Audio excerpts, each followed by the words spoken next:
In this video, I'm going to show you how to use the Needs Review feature in Monarch Money. Let's get started. In Monarch Money, the Needs Review feature helps you flag transactions that require manual checking before they are finalized. This is useful for making sure your categories, amounts, and details are accurate. To automatically flag all new transactions, go to Settings, then Preferences.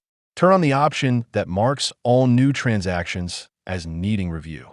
This will send every new transaction into your review queue. You can also manually flag transactions.